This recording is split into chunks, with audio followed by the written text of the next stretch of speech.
उन्होंने 3 से 6 महीने में एक बार अपना ब्लड प्रेशर और डायबिटीज़ और कोलेस्ट्रॉल लेवल चेक करवाते रहना चाहिए, जिससे हमारे अंदर से पता चला रहे कि जो हम लाइफ़स्टाइल जी रहे हैं, उसमें हमारी अंदर से कोई प्रॉब्लम नहीं है।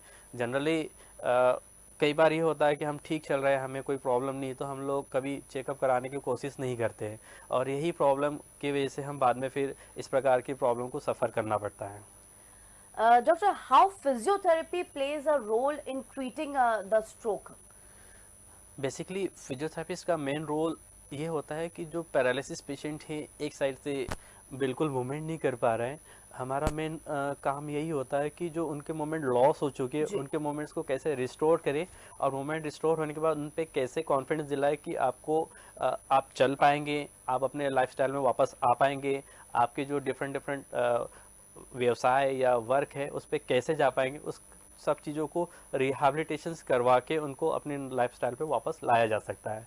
ये बहुत बिल्कुल। बड़ा एक अच्छा फिजियोथेरेपिस्ट के द्वारा एक अवसर होता है जो पेशेंट्स को अपनी लाइफस्टाइल में आने का मौका मिलता है। कई बार पहले हमने सुना था कि कई गाँव में भी सुना होगा आपने, जैसे कि एक बार पैरालिसिस हो गया तो वो बेड रिडन हो गया, वो फिर दोबारा कभी अपनी ठीक लाइफस्टाइल में नहीं हो वापस नहीं आ सकता। पाया। पर आज बिल्कुल। के डेट में ये सभी चीज़ें संभव है। बिल्कुल, तो डॉक्टर साहब ने एक बहुत अच्छी बात बताई, क्योंकि आज भी वो सिनेरियो है, वो टाइम है, वो वक्त है जब लोगों को ये लगता है कि अगर आप पैरालाइज्ड हो गए या आपको कोई परेशानी या बीमारी है तो उससे जकड़ जाते हैं और उसको अपने ऊपर हावी कर लेते हैं। तो डॉक्टर साहब का एक बहुत अच्छा यह मैसेज था कि आप अपने ऊपर किसी भी बीमारी को हावी मत करिए। अगर आप हावी करेंगे तो आप उस चीज से कहीं ना कहीं और ज्यादा जकड़ते जाएंगे। स्पॉन्डिलाइटिस की बात करें तो इसके इलाज में भी ये बहुत कारगर सिद्ध हुई। जी हाँ, मेडिकल ट्रीटमेंट के बाद फिजियोथेरेपी का ही मेन रोल होता है और हमने ऐसे कई केसेस देखे हुए जिन्होंने स्पॉन्डिलाइटिस के बाद फिजियोथेरेपी से बहुत अच्छे से ठीक हुए हैं और अपनी लाइफस्टाइल में वापस आए हैं, जिनको नेक पेन की वजह से अपना लैपटॉप नहीं चला पाते थे, कंप्यूटर वर्क नहीं कर पाते थे, ड्राइविंग नहीं कर पाते थे, स्टडी में प्रॉब्लम आती थी, सभी चीज़ों में उन्होंने अपना फिजियोथेरेपी का सहयोग लेके इन चीज़ों पे वापस आए हैं और फिजियोथेरेपी एक बेस्ट सॉल्यूशन है स्पॉन्डिलाइटिस के लिए, चाहे वो सर्वाइकल स्पॉन्डिलाइटिस हो या लंबर स्पॉन्डिलाइटिस हो। बिल्कुल डॉक्टर, जिस तरीके से अगर हम फिजियोथेरेपी की बात करें तो फिजियोथेरेपी के द्वारा अगर हम बात करें स्पॉन्डिलाइटिस की, तो उसके इलाज में भी ये काफी कारगर सिद्ध हुई है। जी हाँ, स्पॉन्डिलाइटिस में मेडिकल ट्रीटमेंट के साथ साथ फिजियोथेरेपी का बहुत बड़ा रोल है, बिकॉज फिजियोथेरेपिस्ट जो है सर्वाइकल की जो जी, नर्व कंप्रेस होने के बाद जो प्रॉब्लम आती है, जिसके तहत हाथों में झुंझुनी या पैरों में झुंझुनी या नेक पेन या बैक पेन, उसमें स्ट्रेंथिंग के लिए, स्ट्रेचिंग के लिए, प्रॉपर तरीके से मूवमेंट्स के लिए फिजियोथेरेपी का मेन रोल होता है, जिसके तहत आप अपने लाइफस्टाइल में वापस आ सकते हैं। कंप्यूटर वर्क, स्टडी, वॉक, इन सभी चीज़ों में फिजियोथेरेपी के बाद सभी चीज़ों में फ़ायदा मिलने लगता है और परिणाम जी, स्वरूप आप अपने लाइफस्टाइल में, अपने वर्किंग में वापस आ सकते हैं।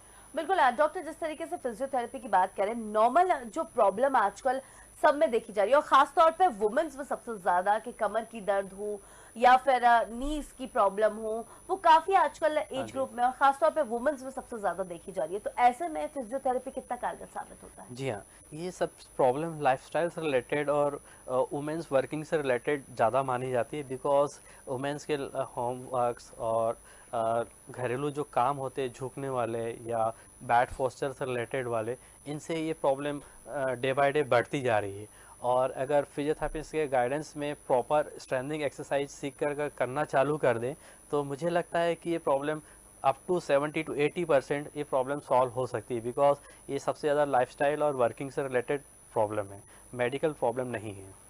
बिल्कुल डॉक्टर, जिस तरीके से देखा जाए, एक फिजियोथेरेपी को लेकर एक दिमाग में लोगों के एक टेंडेंसी बनी हुई है कि ज़्यादा फिजियोथेरेपी नहीं लेनी चाहिए, उससे कोई ना कोई नुकसान होता है, एक टेंडेंसी बनी हुई है। तो उसको आप किस तरीके से दूर करेंगे? जी हाँ, ये क्वेश्चन हमें कई बार सुनने मिलता है, बिकॉज कई बार होता है कि गलत सलाह हमेशा गलत परिणाम देता है। बिल्कुल। पर प्रॉपर अगर आप फिजियोथेरेपिस्ट के गाइडेंस से प्रॉपर एक्सरसाइज सीख लेते हैं और उनके गाइडेंस से उनके द्वारा समझाई हुई एक्सरसाइज प्रॉपर करते हैं, तो आपको एक्सरसाइज से रिलेटेड जो दुष्परिणाम होना है वो नहीं होता। कई बार होता है कि हम लोग ग्रुप एक्सरसाइज किए, ग्रुप योगा किए, हमने ज़्यादा स्ट्रेचिंग कर ली तो मसल्स में पेन हो गया, या हमारी हड्डी खसक गई, या नर्व ब्लॉक हो गई, या स्पॉन्डिलाइटिस हो गया। कई बार जिम्नेशियम में हो जाता है।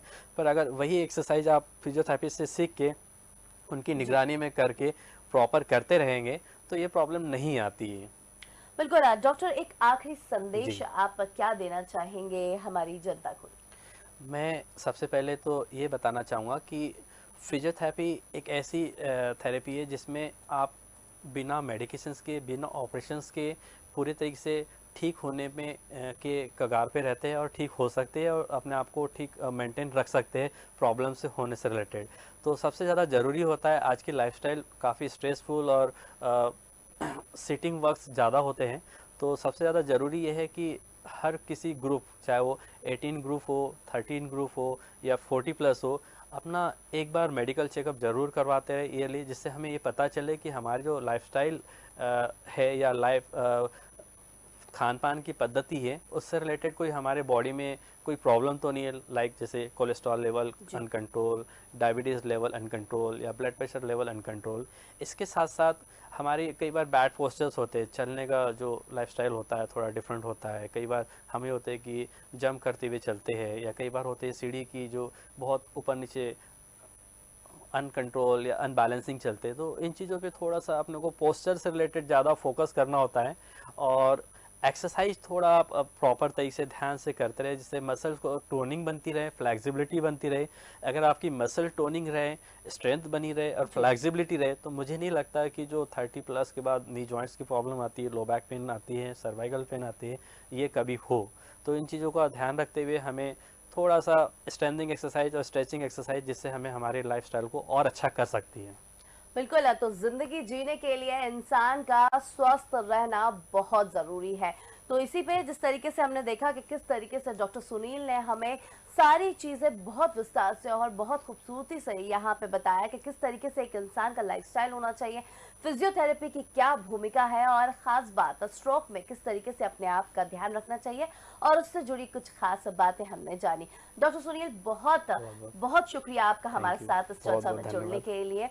तो देखा दर्शकों, आपने हमने अभी आपसे रूबरू कराया डॉक्टर सुनील से, किस तरीके से उन्होंने सारी चीजों को विस्तार से बताया। तो फिलहाल आपसे लेंगे इजाजत, और आप देखते रहिए हमारा ये खास कार्यक्रम।